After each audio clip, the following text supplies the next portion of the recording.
지금 여의도 국회에서 전면에는 안 나왔지만 어쨌든 지금 2016년 가을에 대자비가 벌어지고 있는 것 같다는 이야기가 스멀스멀 나오고 있습니다.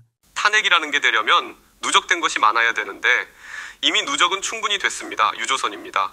불만 튀기면 이거 다 펑 터질 건데 탄핵을 한 번도 안 해봤을 때 탄핵에 대한 감정과 탄핵해본 뒤의 감정은 다를 수밖에 없습니다.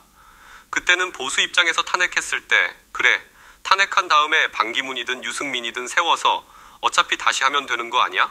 이런 생각을 했을 겁니다. 그런데 해보니까 안 된 겁니다.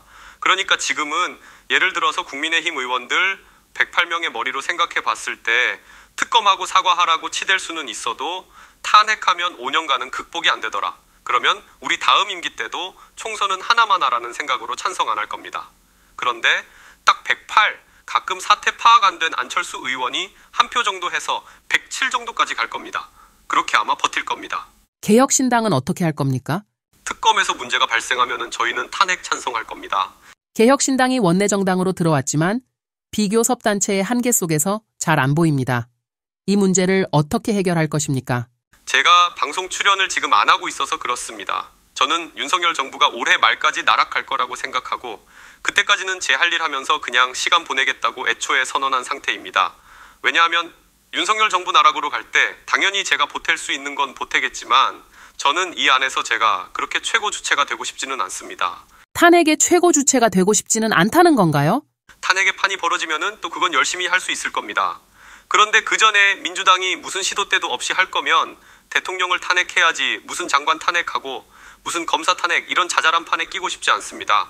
저는 정부가 마음에 안 들면 정권이 마음에 안 들면 대통령에 대한 비리를 국회의원들이 밝혀서 그걸 바탕으로 탄핵을 걸고 어쩌면 그건 제가 제일 먼저 달릴 수도 있습니다. 지금은 보면 민주당이 잡매 때리듯이 자꾸 이렇게 하는 거에 저희가 이중대처럼 동참해주고 이럴 이유는 없습니다. 뭐든지 하려면 주도를 해야 되는 겁니다. 그리고 이번에 민주당이 명태균건에 있어서 하는 걸 보니까 그렇게 개혁신당과 이준석을 존중해 주는 것 같지도 않고 그냥 괴롭히려고 하는 것 같고 그래서 좀 있으면 이번에 민주당은 소탐대실했다는 생각이 들 겁니다.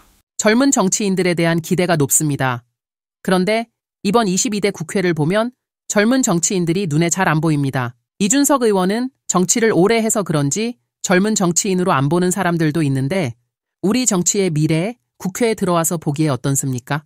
젊은 정치인이 양당의 우세 지역에서 당선된 사람밖에 없습니다. 한동훈 대표랑 똑같은 겁니다. 누구한테 빚지고 시작하니까 안 되는 겁니다. 빚지고 시작했는데 거기서 어떻게 센 소리를 하겠습니까? 한동훈을 돕지 않는 것도 결국에 한동훈이 잘못해도 얘기를 못합니다. 이준석 의원에 대해서 기대와 희망을 갖는 사람들이 많습니다. 그분들한테 희망의 메시지를 전해주신다면요. 다른 건 모르겠지만 적어도 정치하는 데 있어서 빚지지 않고 정치하는 것도 중요하고 세상이 우르르한 방향으로 몰려갈 때 다른 소리 할 줄 아는 것도 되게 중요합니다. 그리고 그 안에서 때로는 비판받을 일도 있고 때로는 또 공격받을 일도 있고 하겠지만 지금까지 12년 동안 정치하면서 결과적으로는 이준석이 옳았다라는 소리 많이 들었습니다. 그래서 앞으로도 그런 정치하기 위해서 노력할 거고 여러분께서 많이 지켜봐 주시고 개혁신당과 함께 해주셨으면 합니다.